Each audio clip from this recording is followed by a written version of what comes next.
So today, we're not doing that. Today, we're celebrating the B in LGBT. So we have a great program. Can you all hear me without this? Yes, thank you. We have a great program tonight. I'll use my outside voice.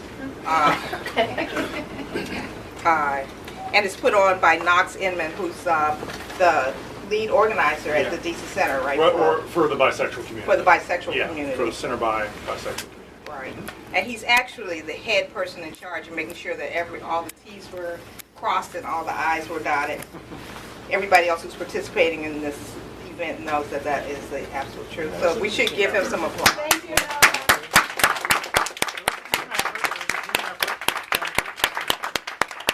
We wouldn't be able to do it without you and Sage here. So it's been a team effort. It's been a team effort, but he's the T in teams.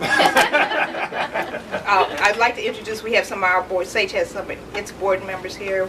We have Kelsey. Kelsey, want to raise your hand? Hi, I'm Kelsey Walter. Hi, Kelsey. And we have Jamie. Hi, I'm Jamie Arthur. And we have Erin. Hi, Karen. So we do this every fourth Monday, and it's various topics. We did domestic violence, LGBT violence. We're doing a intergenerational conversation with Smile next month, so I hope you all will come back for that. And we have a raffle, as many of you saw. So we'll draw for that at the end of the day. And I'm going to turn it over to Knox.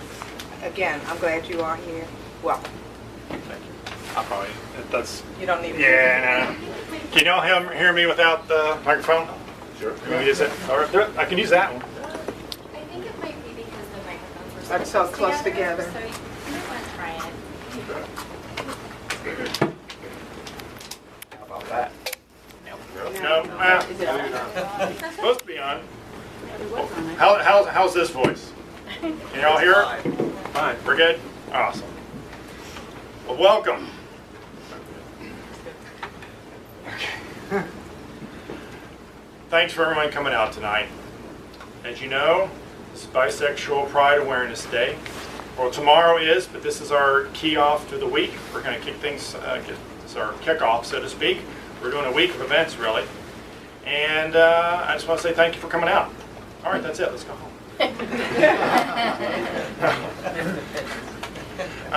But I do appreciate it, everyone coming out here. So, are y'all ready?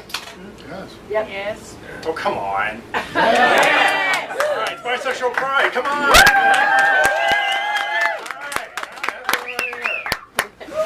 My name's Knox Inman, and I am currently the head organizer of DC Center's Center by Bisexual Community. And I'll give you just a little rundown about myself. I was born in Tennessee, born and raised there. And when I was a kid, I didn't know anything about bisexuality. I didn't hear anything about it. There was no LGBT groups in my school. And I knew, though, from an early age, I knew from my teens when I was a kid that I was attracted to more than one gender. I mean, I could figure it out, but it was confusing, and I didn't know what to talk to. And as time went by, I call it different things. I'm open-minded sexually, maybe, start using the B word a little bit, open-minded / bi, whatever. But still, there's no one really to talk to about it. And so then around 12 years ago, I'm a veterinarian. So about 12 years ago, I'm doing surgery, and some little animal, and it's me and the tech. And I knew the tech pretty well. And so we're having a conversation about something or other while I'm doing surgery, and she looks at me and comes out of the blue and says, well, Dr. Inman, I think you're bisexual. I really do. So that was kind of the moment. Okay, do I admit it because I've never told anyone, or do I deny it? Says no, you're right, I am. And I told a few others at work, and then others, of course, it's a small clinic, so others figured it out or heard. But beyond that, it was still kind of quiet. I mean, most people didn't know. And a few years ago, I told my oldest brother, who's out in Oregon, told him. And my attitude with my parents was, well, if they ask me, I'll tell them, but I wasn't going out of my way to. And, and as the years went along, I recognized, hey, I'm bi, but it's confusing sometimes, because you sometimes feel both, On one hand, I find this woman really attractive, and have this intense gay fantasy, and then you feel both pulled back and forth. A few times, I tried to tell myself, okay, I'm just going to say I'm gay. That lasted a few minutes. And then I started thinking about, like, Natalie Portman or someone. Okay. No, come on. We're all, most of us are bi here. Who doesn't like Natalie Portman? Come on. So if there's any proof that I'm bi, there you go. So I'd get back to, okay, well, yeah, I'm bi. But it was hard not having anyone to talk to. And so last summer, in May, I was checking around trying to find any groups or anything. And I live in Maryland, so I checked the LGBT Community Center in Baltimore, and they didn't really have anything for people who were bi. And so I got on meetup.com, that's where I found the Center Bi group. And so I joined them in May, and then the women's group was doing the Pride Parade, and they let some of the co-ed bi people join. So I marched in the parade for the first time in D.C. I had seen the parade, but I never marched in it. So that was cool. That was a good experience. And then around the fall of last year, I started organizing the monthly brunch. And then beginning of the year, the original organizer, Abby, who we owe a lot to starting that group, turned it over to me. And so now I'm the head organizer. So we all know bisexuality is hard and confusing and can be very lonely and isolating. And I'd like to think that events like this will hopefully, as time goes by, help change that and educate people and educate awareness of what bisexuality is, that we're still good people, dispel a lot of stereotypes, we can still be trustworthy, we're not confused, we're not screwed up. Because it is hard when we deal with misunderstanding and discrimination, sometimes from both sides. And everyone in the LGBT community sadly expects it from some members of the straight world. Some. We know that. I mean, there's going to be some that just aren't going to be comfortable with us, and we know that. But I think it hurts a little bit more when it comes to from a fellow LGBT. I think it hurts a little more. And I hear with our group and our monthly brunch that our group has, I hear the accounts from people in college, from people in their 60s, and I hear it repeatedly, that those stories of not being made to feel welcome sometimes by members of the gay community. Now we gotta remember, it's only individuals, it's not all. It's only individuals. And that's what we always have to remember, because a great many are very supportive. But as we come out more and we show our visibility more, I think that'll hopefully help change things so that we are more accepted and more understood. Now tonight, this is being put on by multiple groups. Sage is one of them, and they've been a big help. This is, as you say, this is their fourth Monday meeting, and they're allowing us to use this meeting, and we're very grateful. Of course, DC Center Bi, and several people, John, Simone is not here, have been very helpful with that. Of course, Sterling, you've been a big help, man, from the DC Mayor's office. Appreciate it. Amby. Now you can leave. You can go. No, I was actually on to Sterling. He can go. Amby and A-Billy's been a big help. He's running late. He'll be here. The Alliance of Multicultural Bisexuals. And of course, Siobhan, thank you for helping spread the word with DC Bi Women. So it's been a group effort. It's a coalition. And I think coalitions can be strong. And bringing people together and different groups together can make us stronger and a better community. So we've got multiple things for you tonight. We've got Sterling from the Mayor's office. We'll make a proclamation on behalf of the Mayor's office. And we have two speakers, Ellen Rostrom, who's here, and Faith, who is a little tardy. But she should be. So, let's get the ball rolling. Sterling, Well, I'll introduce you. I'll introduce you. I gotta give you a hard time a little bit, man. Come on. Sterling really is a hard worker. And I do wonder when you actually take time off. I hope you do every once in a while, but I figured it's probably not very often. Yeah. Sterling is the director of the Office of GLBT Affairs for the Washington, D.C. Mayor's Office. And you can imagine he's busy. But he's been involved with the community in serving his country for years. He got his BA in political science at George Washington University. And then, if I read this correctly, you're a bachelor's of music, right? Yeah. All right, got it. From Howard University. Not an overachiever, are you? No, I didn't think so. He did some work with the Clinton White House, also with the U.S. Department of Labor. He's also worked with numerous other organizations and firms, always keeping in mind the LGBT community and how we can help. And I know he's busy because last Thursday night, DC Center was having a fundraiser, and yeah, he was there. And then Saturday evening, Dr. Woody, who had to leave, was doing an event for Mary's House, which is a house that they're constructing for elderly LGBT or be LGBT friendly. And guess who was there?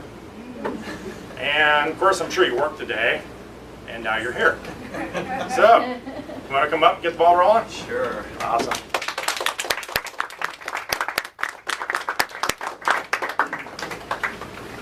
Thank you, Knox. When you were saying, thanks for coming out, I'm like, I come out every day. As I'm sure so many of us do. The mayor, unfortunately, obviously could not be here tonight, but he sent me in his place. So I do have a proclamation from the mayor. But before I read it, and I think I told this story last year. Tell it again.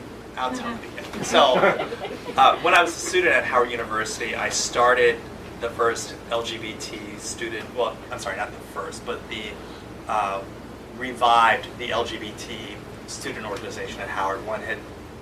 Two actually had been organized and then died. So the one that I started is actually still active. And when it came time to name it, I tossed around with my co-founder a few names, and we came up with Blagosa, which is unique, and unfortunately leaves out the T, but that's another issue. But it was an acronym for Bisexual, Lesbian, and Gay Organizational Students at Howard. I cannot tell you the number of times people just assumed the B was for Black lesbian, and gay organizational students at Howard. Like, you're at Howard, you probably don't need to say that. But I think part of it too was like, well, why would bisexuals be in there? That was sort of the thing, and I even had people question me like, bisexuals aren't supposed to be first. You can't put them first in the acronym, and it's like, what? So it just speaks to the perceived invisibility of the community, and in actuality, bisexuals are very much here and active and always have been an integral part of the community, even though they have been largely ignored. So that's unfortunate, and I am so glad that there is now the second annual Bisexual Pride Awareness Day here in the district.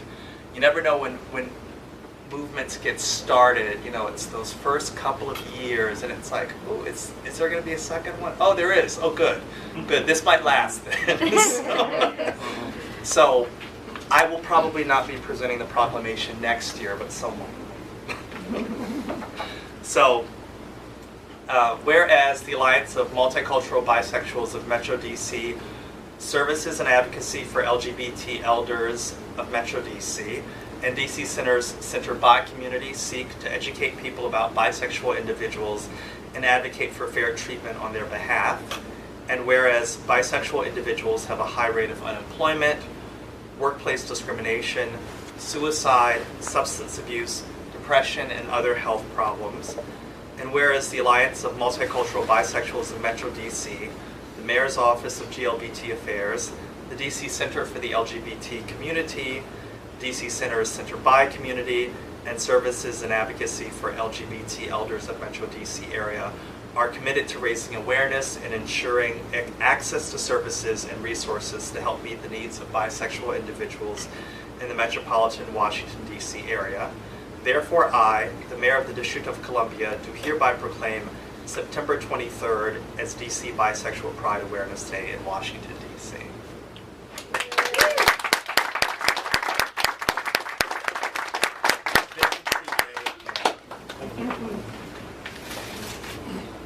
Thank you. Yeah. Faithfully, thanks, Sterling. You're welcome. I really appreciate it. I would say, I'm going to just say on behalf of the bisexual and LGBT community as a whole, we do thank you and the mayor.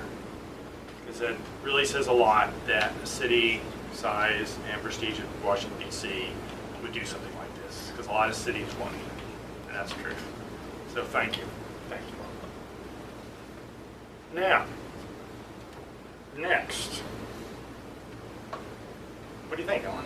Sure, I'm ready. All right. Ellen Rustrom's here from Boston, and we're very fortunate to have her here. She is a writer and an editor, often focusing on women's educational and LGBTQ issues. Written things in Huffington Post, Journal of Bisexuality, and the Women's Review of Books. She is the president of the Bisexual Resource Center and executive director of Speak Out Boston. So, without further ado, it's all yours. Thank you, Matt.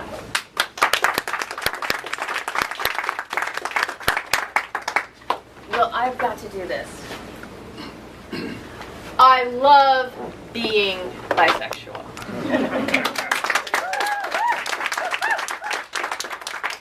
How many people can agree with me?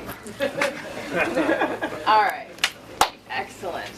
Because you know, when you hear some of these statistics and you hear the negative stuff, you gotta like re-embrace the positive. And you know, we are a wonderful people and we are a wonderful community. And that's what I wanted to talk about tonight, a little bit about community. Because very often, bisexuality gets talked about without community even being referenced. There were all these little planets or something out there that don't hit up against each other or meet each other in a solar system. You know, we're just like off individually flying around. And we're not. And we haven't been for a long time. People have created by community. Social by community, political by community, cultural by community, and it's so important for us to remember that. And I think part of our Bi-Awareness Week can help us do that with all of the social media stuff that you're going to be seeing this week, retelling our history, bringing up our cultural icons, talking about bi men for one of the days, because bi men often get lost in the discussion, so often. So there's going to be a lot of opportunities this week to really feel good about our community and what we've done and what we're going to continue doing. And last year at this time, a group of us, there were 33 of us who went to the White House for a meeting. There are a couple other people here who were there last year. And it was a wonderful opportunity for our community, again, to address some issues in a forum that we had not been invited to before. And that it was really wonderful. And we, you know, part of it I think was because of Gautam Raghavan at the White House, the liaison there. He listened to us when we went to him and talked about the need. And in fact, this is embargoed, but until Friday. But the BRC is actually giving him a Bi Ally Award this year because of his work. He's recently left the White House, but he's going to be continuing to work in the LGBT community. Anyway, so last year we were there and had a really good discussion there. And I really feel that the energy in that room has really pushed us along with such momentum to this where we are right now.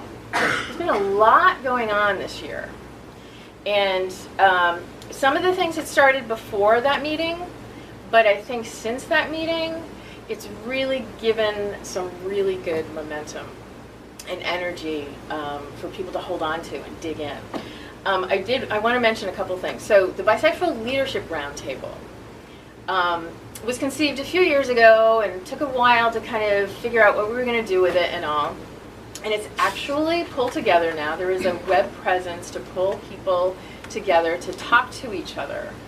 And one of the great things about the beginnings of the BLR was it was really just to kind of connect the organizations better so that people were talking to each other more and we weren't, reinventing something on the East Coast that somebody was doing in Phoenix, Arizona, or whatever, trying to talk to each other more.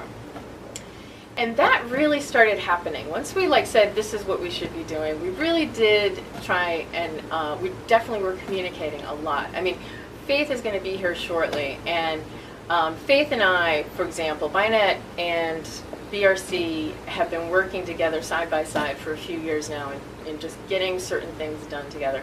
And we all have our little niches within the movement, but we all do have to work together, organizationally and individually. And I think BLR is a great place where both the organizations and individuals are getting connected. Individuals who are out in the world and maybe don't have an activist community or a group nearby, but they can connect in with the web presence, which is really great. One of the things also since last year's meeting, which the BRC has done, is we piloted the Bisexual Awareness Month, Bisexual Health Awareness Month in March. Did anybody observe that? Did anybody see stuff going out? Yeah. Okay, a few people. Good.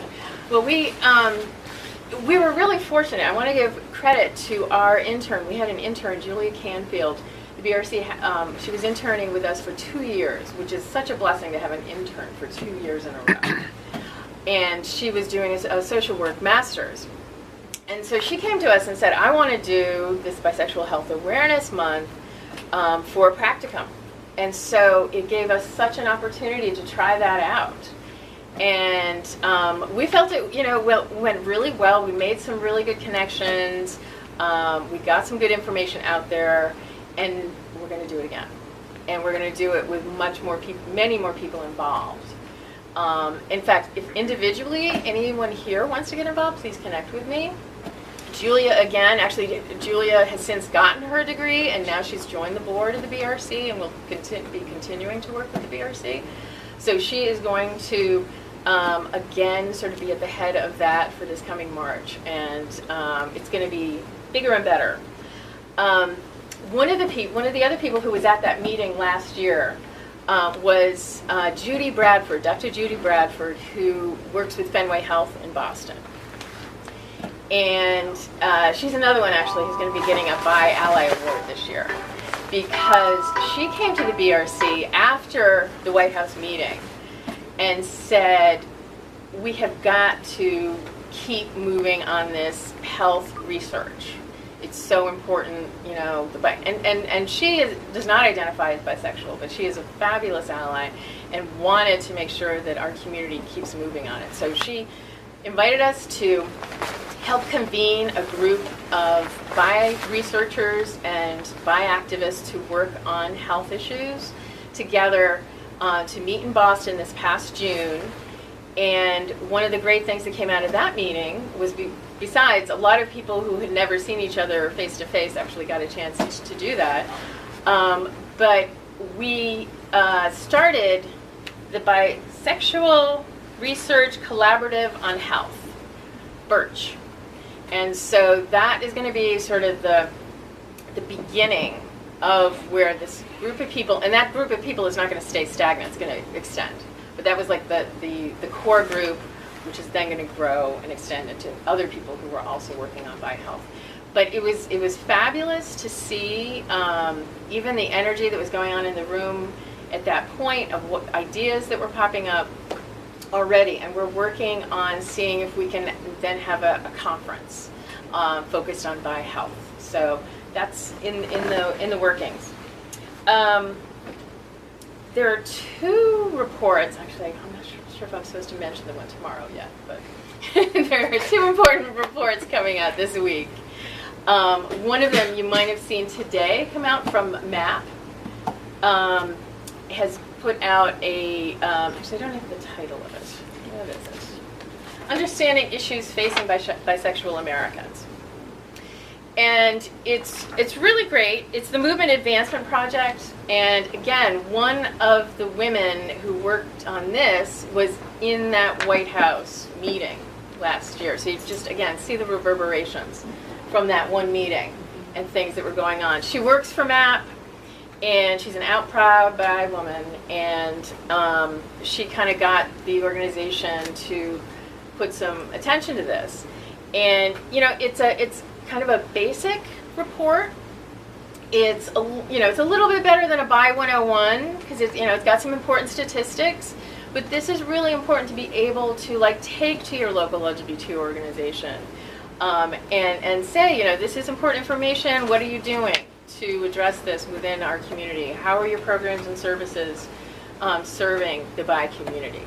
So that is really a great piece to work with. And then tomorrow, HRC is putting out a bisexual youth report.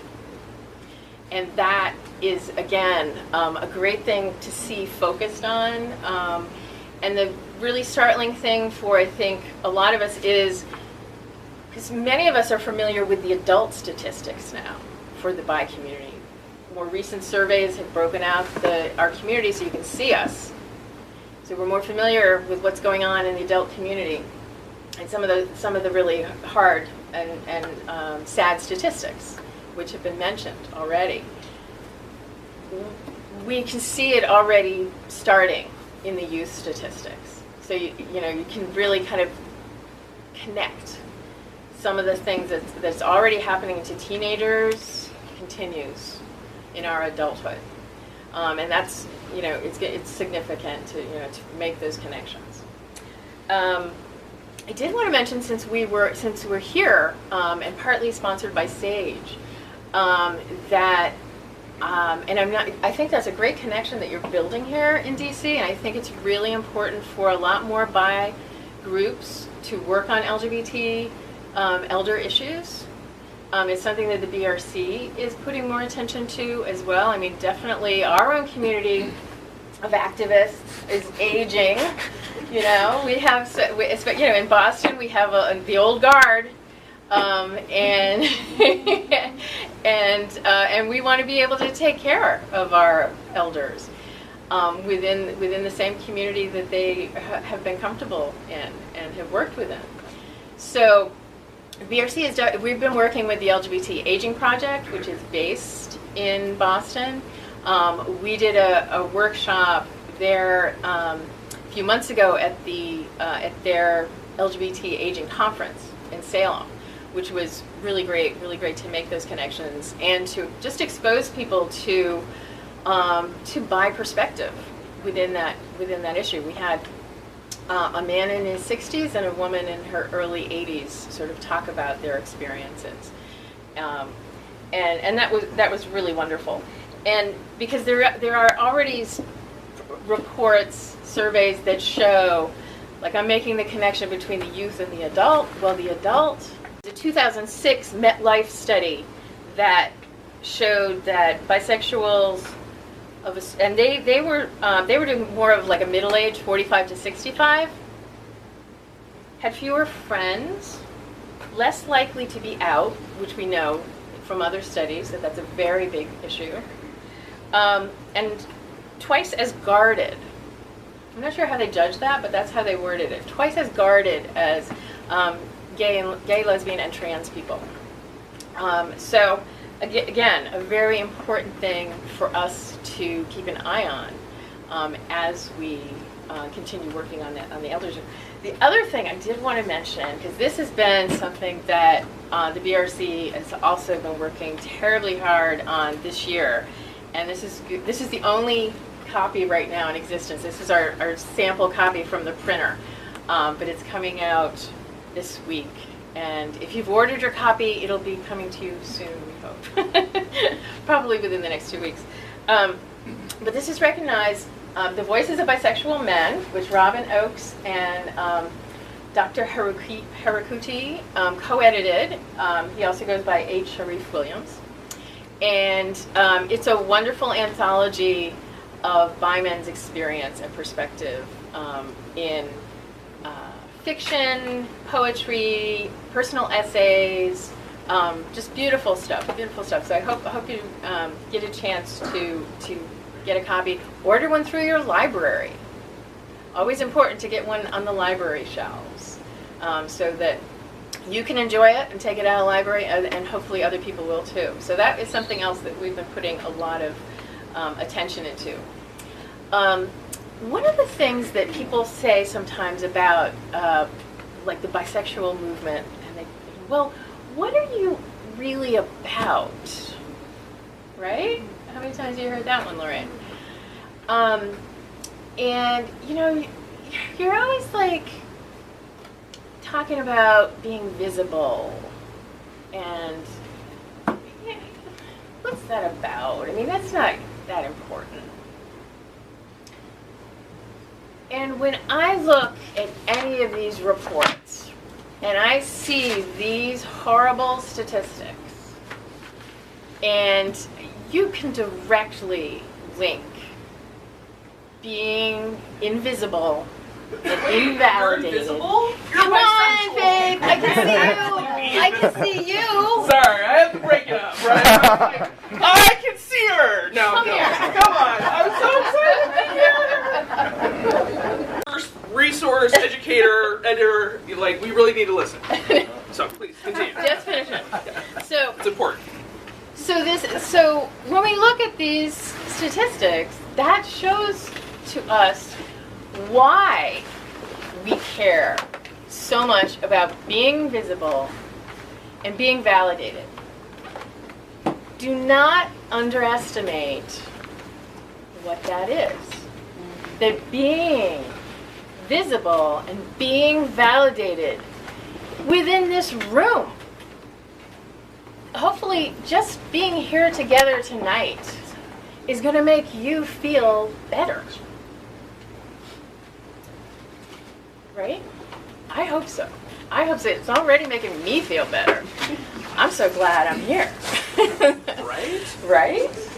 And so just don't underestimate that, and try to explain to people the power of that and why it is important for us to share that within our community and to keep building it together. So, alrighty. That must have been a really good question.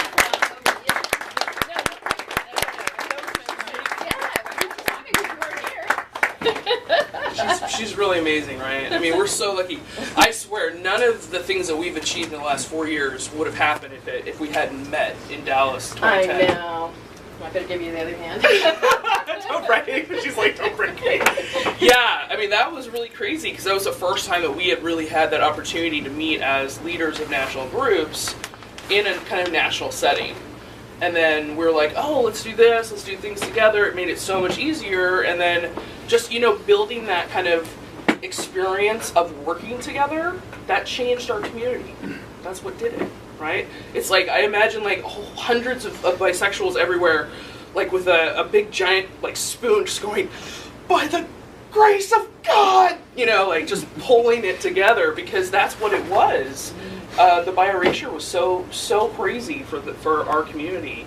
You know, I say a lot of times something that's very important to me is that, you know, between like 2004 and 2012, we lost about like 6 bi activists to suicide, right? People we knew, people we were friends with, who didn't have any hope left, right? And a lot of times, sometimes it's older folks, right? And you don't want to make any judgments on that, right? When somebody's living in pain and they're going through stuff, that makes sense. We understand that, you know.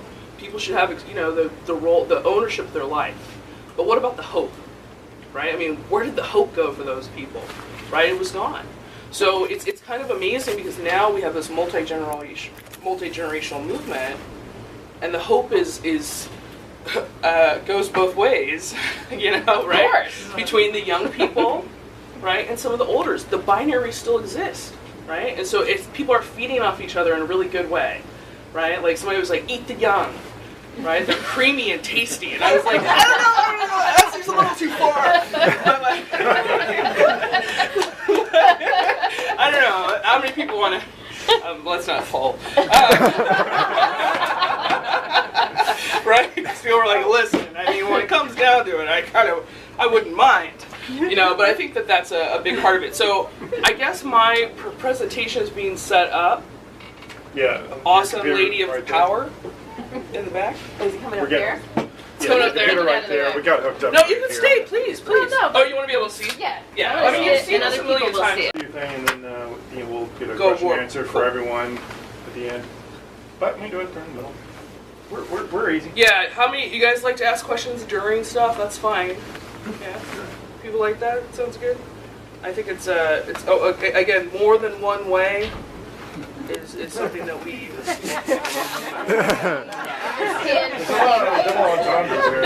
I mean, you know, it's like if you can't, right, if you don't want to, Are you trying to insinuate we swing both ways? you know, 2 is such a limited idea. Right? I mean, I think that's a big part of what we're talking about with bisexuality. It's this evolution of concept of sexuality. So that's really important. Let's see. Okay, cool. So I've got like my little presentation. And I've got like this thing that may work. So I'm going to start off. I'm going to just try to keep this short and stuff. So this is available on the BiNet USA website. So you can download it, you can copy paste. It's a PowerPoint, so you can actually use it in your, for whatever purposes you see fit.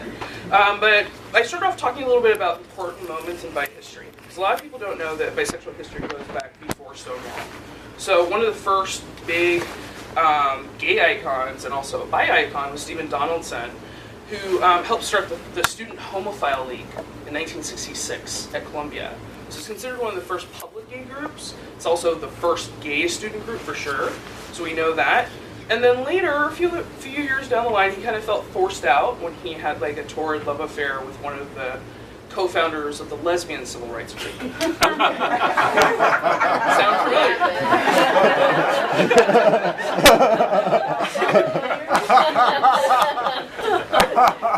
So he left, right? He left. He became a great leader of the pacifist movement, and he actually was one of the people who pushed forward with the Quakers to release the first statement about bisexuality, which was the first religious statement about bisexuality in 1972. So it's really interesting. So then we of course have Brenda Howard, who's in New York, who helped conceive and basically think up this idea of let's celebrate our resiliency and our survival with pride. And lots of other, Abel S. Jones, Hennon, was a logistics coordinator for the first National March on Washington for lesbian gay rights. He actually stepped down the weekend of, I believe, was it? Right, to keep doing the Third World Conference, which was happening at the same time. So there's like this great thing that's going on with all of these organizations that are gay rights actually being inclusive of everybody, right, up to a point. So it's kind of like the history of the LGBT community is also the history of biphobia, the history of transphobia. So going through this history is really important. Another great moment, 1984, Dr. David Laurier persuaded the San Francisco Department of Health to recognize bi men for the first time in their official AIDS statistics. Up until that point, many bisexual men were dying, but were not acknowledged because it was a gay disease. So they said, we really don't want to talk about bisexuals. It's one of the reasons why it looks like one of the great bisexual activists in San Francisco, Maggie Rubenstein, is considered the mother of sex education. Coming out of that, a lot of our organizers and activists were involved in the 80s and HIV and having a conversation about it, saying, hey, we noticed this is going to be a problem for us, right? Acknowledging that. That's something that bisexual people do. So we have that kind of great history going on. We also know that the word bisexual itself has a really important significance. So some of the things we talk about from the 1990 Bisexual Manifesto were some folks who were thinking about this, saying, what do we need to say to get people to understand our identity? So they said it's a whole fluid identity. Don't assume anything about it, really. In fact, nothing should really be assumed about anyone's sexuality, right, including your own. So really kind of thoughtful exercise there. That's 1990, so we kind of say bi hasn't been binary since 1990 at least. Of course, the definition that most people use these days is Robin Oakes, who's an esteemed gender and sexuality expert. So she says bisexuals are people who acknowledge themselves the potential to be attracted romantically and or sexually to people of more than one sex, but not necessarily at the same time or in the same way or to the same degree. Right? People go, well, that's a lot of people, right? It is. It's actually a lot of people. So turns out, whoa, it's a lot of people. So we know that the coming out experience is different. This is a great picture from last year when, before we went to the White House, we met at the task force offices just around the corner, across the street. Yeah, and so this was all of us together before we went to present evidence and testimony to the federal government about bi issues. So some of the things I tell folks about the coming out experience, it's different. A lot of bi people come out later in life, right? There's more of an acknowledgement that sometimes you're going to have a relationship and then you're going to come out later, right? Because guess what? Most people have more than one relationship in their lives, right? So for bi people, thinking about their relationships is a big part of their identity. And we also say that kind of thinking about all of your identity is something we call identity maintenance. That you have to do it to be healthy, right? You have to actually think about, how am I being bi today? Right? And okay, so Lorraine, how are you being bi today? Lorraine? It's beautiful, right? See, that's actually a really good thing for us, right? It's one of these things people go, well, how do you guys see them? You're invisible.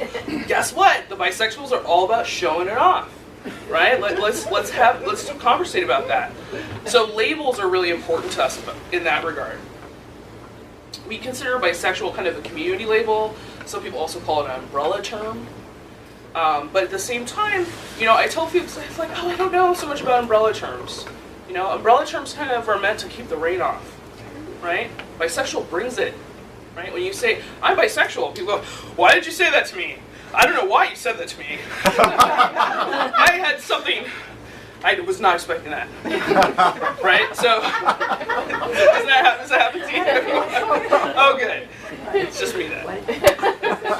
Yeah, so basically we see people identifying as different ways. Personal identity labels, right? So pansexual, fluid, queer, non-monosexual. At this point, there's actually 26 different bisexual identity terms. And what we realize too is that they vary from region. So all across California, people use fluid or sexually fluid. Right? So very LA, California, Portland, fluid. Omnisexual, polysexual, multisexual, East Coast, pansexual, Midwest. So you get these people using different terms in different ways over the course of bisexuality. So it's something that's actually a community exercise. When we talk about gay and lesbian groups as well, you know that gay folks have these conversations too, right? Queer is not a word that some elder gay and lesbian folks really appreciate. Where some younger people, that's their identity. So we understand that those type of things are internal conversations. This is a poll that the BiCast did about earlier this year, and found that the majority of bisexuals, most polls of this nature, do show that most bisexuals I see themselves as non-binary in their attractions, and do use this term bisexual. So but I do want to clarify that when you're talking about pansexual and somebody says, well, I'm pansexual, many young people identify that way. That's good, right? And sometimes they'll say, well, this is what it means to me, right? And a lot of times we find that they don't get validated. When someone says that, they go, I am pansexual because I believe that all love is love. People go, well, you can't really believe that, right? It's like, no, they really can. They're pansexual. So there's some really cool stuff that can go on with our community, but we have to be very careful not to identity police. When we use the term bisexual, a lot of times I always stress to people, use pansexual, use fluid, use queer, non-monosexual, reference those in your work, right? But, be very thoughtful about how you do it. Knowing that this is a huge community. So some of the issues that affect us are based off the fact that there are so many bisexuals. This is a whole bunch of surveys from that the Williams Institute wanted to showcase a while back, just showing that internationally and in the US, bisexuals have a really consistent, large number, right? It's pretty consistent across the world. A 2013 study saw 40%, and we know that Williams Institute data shows up to 51%. So it's really important to use the word bisexual when collecting that data. And then when you're doing anything bi, talking about what that means is really great, and it helps a lot. I call it a biclaimer, but I was like disclaimer, and I was like, it sounds so negative. You don't want to disclaim your bisexuality. So I was like, it's a biclaimer. Who knows if that'll stick. But the term bisexual will be used as an inclusive term to mean romantic and or sexual attraction to more than one gender, and includes pansexual, fluid, omnisexual, or queer self-identifications. So talking about why it's important to talk about us, right? Some of the things that we know over the years that we've seen now is that the health of bisexuals is pretty poor. In fact, it's much poorer than heterosexuals, and poorer for the most part than gay and lesbian people. So higher rates of tobacco use, something we see a lot. One of the things that's interesting too is that bisexual women have the highest rate of smoking of any subgroup ever studied.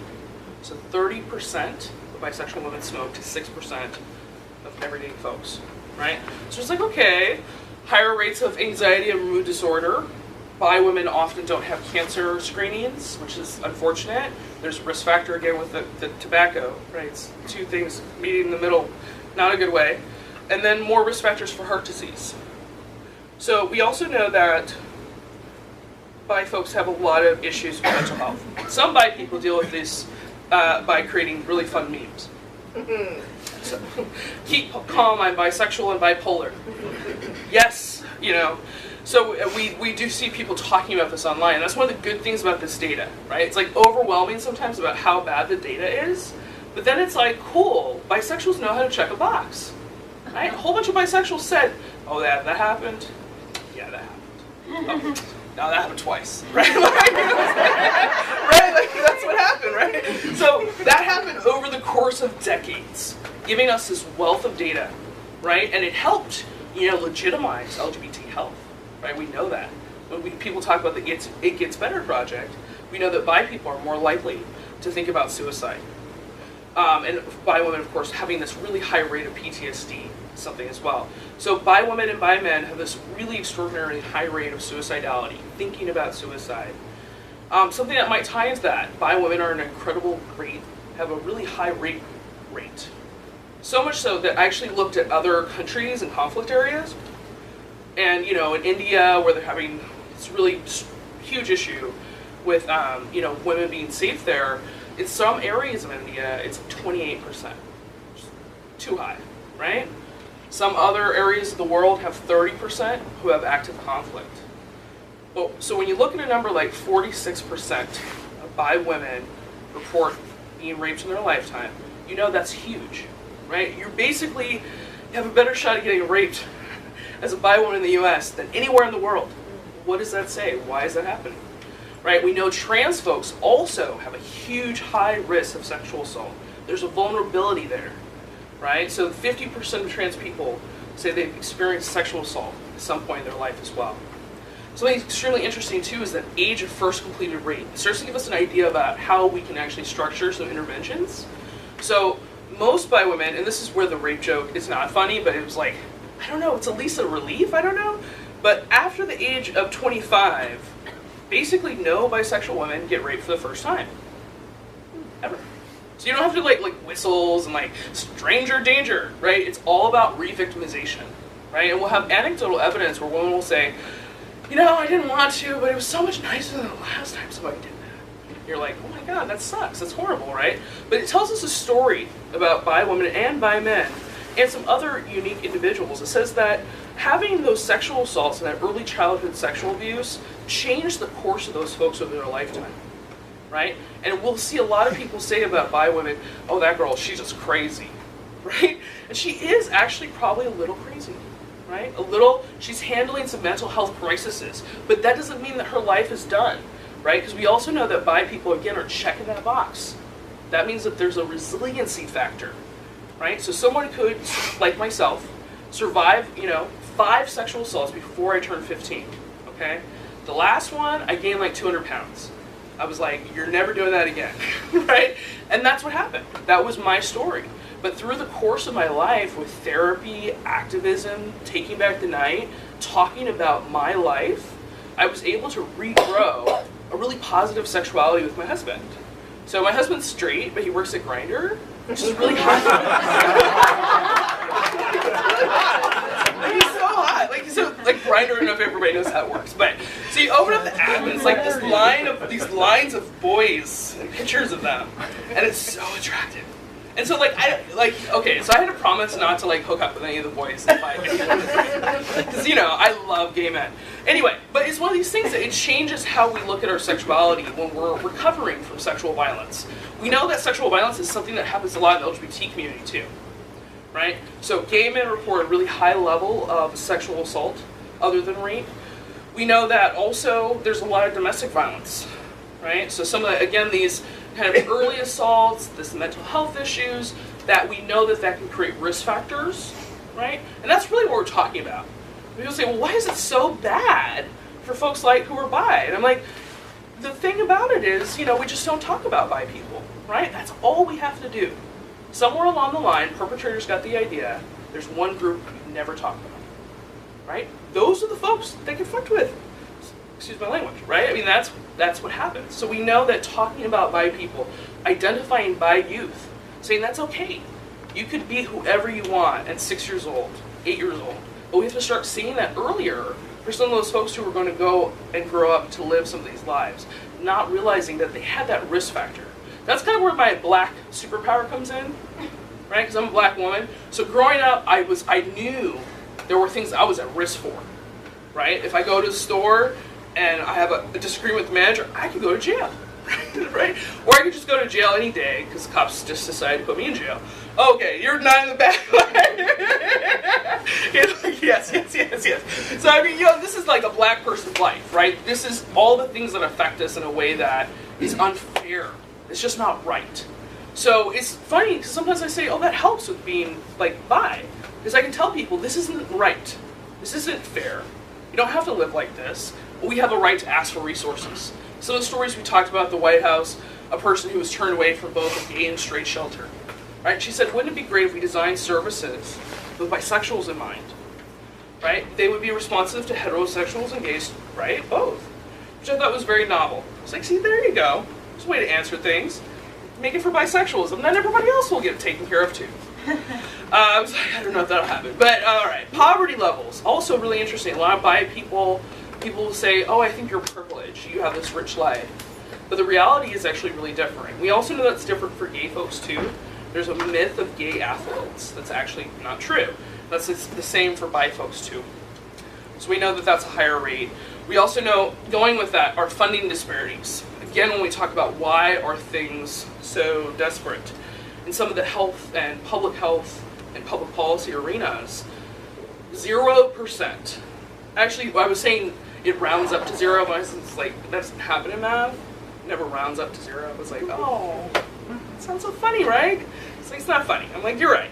It's not. $84,000 out of a total of all LGBT of $771 million, right? So that's over the last 40 years. That's public and private grants. So that's anything that was bisexual specific. And that's what you kind of find out as we go along. There's a lot of stuff that's been created over the years is LGBT, but it doesn't specify what it looks like for bi people in different sex relationships. It doesn't explain what it looks like for bi people in same-sex relationships. There's kind of just like you'll just decide, and then we'll take care of you, right? But in the meantime, everybody's allowing us to check that box on the data. That's all I'm saying. So we know workplace discrimination is also really high. Anti-bi jokes are something we talk a lot about. That's a form of workplace discrimination. People making jokes like, oh, you go both ways. Now, when I make the joke, obviously it's funny, right? So, and that's when we start to talk about cultural appropriation, right? When is it okay, right? We know that certain words in the trans community, we've had a lot of discussions about them not being okay. So as we evolve, we're going to start asking people not to make that joke that way, right? In that mean way that makes us feel bad and increases that stigma surrounding bisexuality. So we've got some interesting stigma things. Again, you can download this presentation. But one of the more interesting stigma studies was actually about 12 years ago at UC Davis. somebody decided they wanted to look at who white straight people wanted to live next to, right? Because that's, of course, who everybody wants to live next to, right? So they found, of course, white straight people want to live next to each other first. Then they were wanting to live next to other straight people. And then, finally in the 60s were gay and lesbians. At the very bottom were bi women and bi men. So that just shows you, really the just harsh stigma of identifying yourself as bisexual. Knowing that that's a hardship. How do you start to turn that around? To say, I am better than an IV drug user by a lot, actually. No disrespect, obviously. So we know that addressing the stigma saves lives. This is an example of an anti-stigma campaign that Center for Addiction in Toronto did. And it just says, hey, this is me, I'm bi, right? It's a very simple image. You take a picture of a bisexual. They say they're bisexual. It's all of a sudden a bisexual image, right? It's one of these things that's very difficult for the mainstream media to get. They always want to put, threesome pictures together, and then, there you go, that's a bisexual. You're that's not actually bisexuality. That's polyamory, which is cool, but we should talk about that too, not instead of. So we know that that's a big part of some of the recommendations we have that we want to see implemented across the U.S. And worldwide. Bi-specific trainings, publications, openly affirming organizations. Right now, I'm training alongside the LA Bi Task Force in Los Angeles. I'm training the entire staff of the LA LGBT Center on bisexual cultural competency. They have a staff of over 400 folks, so we're 120 people in, which is really interesting. And it's a great opportunity to say, this is a necessity for your organization. They're formerly known as the LA Gay and Lesbian Center. And they run this really great, center. But for years and years, bi people felt unwelcome there. In part because nobody knew anything about them. Some of the questions people would ask me were well, I want to check in with my client on his sexuality. So I ask him who he's dating now, because of course he's always going to be dating somebody new since he's bi. I'm that's not what we want to see some days, right? We want to see you checking in on the biphobia that affects his life, just as much as the bisexuality that shapes it, right? That's something a lot of people miss. They're oh, it's about your sex partner. It's no, it's about how people perceive me, right? Because of my sexuality, right? That's the biphobia. It's about how people discriminate against me, or about how I'm taken out of scenarios that would save my life. So those are the really, basic kind of things that people say, oh, well, I need to talk about monogamy, and that's important. Again, my husband works at Grindr. It's an important conversation. It doesn't belong to bisexuals, right? Everybody needs to be talking about what makes a really positive relationship, right? You can have people be married, have partners, all that could actually work and be fantastic if you're really comfortable with it. So getting people to kind of have that conversation in the workplace, it really does start by talking about bisexuals, right? Talking about how to reach out to bisexual communities, actually kind of saying, hey, we're not going to say this is a gay group. We're going to say it's an LGBT group because we want to welcome bisexuals. Of course, have a flag for Celebrate Bisexuality Day. We have some amazing resources because of the Bisexual Resource Center. So they did a Bi Health Month, which I think you talked. I did talk about, yeah. So this is a great slide from there. Definitely check it out. They have a whole, just massive amounts of images that are awesome. Again, making sure you use bi-claimers in your work, or for whatever reason you can think of. Talking about people as parents in the LGBT community. This is also something really important for bi people to do too. Right? A lot of times we talk about what external LGBT groups should be doing, or gay and lesbian folks, or straight people, but also for ourselves, right? To embrace our community, to embrace this history, to embrace the bad stuff, and say, hey, do we have examples of people surviving it? Yeah, is anybody here okay with identifying themselves as somebody who's survived cancer? Does that happen for anybody in this room? Okay, so there you go. We've got 3 bisexuals. There you go. Sexual assault, has anybody survived that? Kind of gotten through it, right? Okay. Did you stand up? You found a way to make it work, right? Yeah, you did. You did. You're here. You're here right now. You're proud. You can be it, right? So it's all about talking about our identities. We're gonna have to hug later, though. Okay? We're gonna have to. I'll come circle back there. We'll hug. So we could talk about some resources too. There's a great young bi-trans activist, Aude Traer, who's doing a survival anthology for bi folks who've had sexual assault in their life, right? To talk about all those things that it's like, hey, okay, how do you make it out, right? Because that's the story we'll want to tell for everybody, is having this really functional community that survived, right? And then, you know, brought all the celebration and the culture and all these fun things. I always say, I'm like, okay, first let's save our lives, and then stop us from getting raped, and then we can be sexy. Like, right? Because bi people are, by nature, we are sexy, right? There's something that people are attracted to about us, about our free thinking, our independence, our ability to break the rules, our ability to make the rules. A lot of bisexuals are organizers. Many bi people end up having 4 or 5 or 6 different organizations that they work with, and people go, "Oh God, they can't stay focused." I'm like, "Are you kidding me? They can't. They're bi. This is what they do. This is their life. They go make movements, guys. Right? This happens all over the world. Bi people are creating genius. Right? We just saw a great article come out in the New York Times. Charles Blow. If you guys seen that, that's just a right. That's a black bisexual man sharing his experience, right? Identifying his survival, right? Explaining how that works. Those are the type of books we need to make sure we just keep seeing come out, right? That how to, you know, get through pretty much anything as a bisexual, survive, to dance naked in the streets, perhaps. You know, I don't know. I'm looking at Lorraine when I say that, but she's always like, I'm like, together we can dance naked in the streets. I don't know if that's like, we'll think of some good in game. It's like, you know, Disneyland, you know, I don't know. But there's something really amazing about surviving all those things. You know, a lot of people miss that component when we talk about our bisexuality. And it's important to see it not just as a threat, right? Or something we have to get past or get through, right? And that's the power that we bring also to the gay and lesbian community, is when people tell us and they say, you know, you should just be gay, it'll be easier, right? You should just be straight, it'll be easier. It's like, no, it shouldn't be easier for anybody to be different than who they are, right? That's just simple. So we're gonna keep passing that along into the greater ecosystem of the world. You know, what it is to be straight up identified as who you want to be. Anyway, I'm Faith. Thanks for, you know.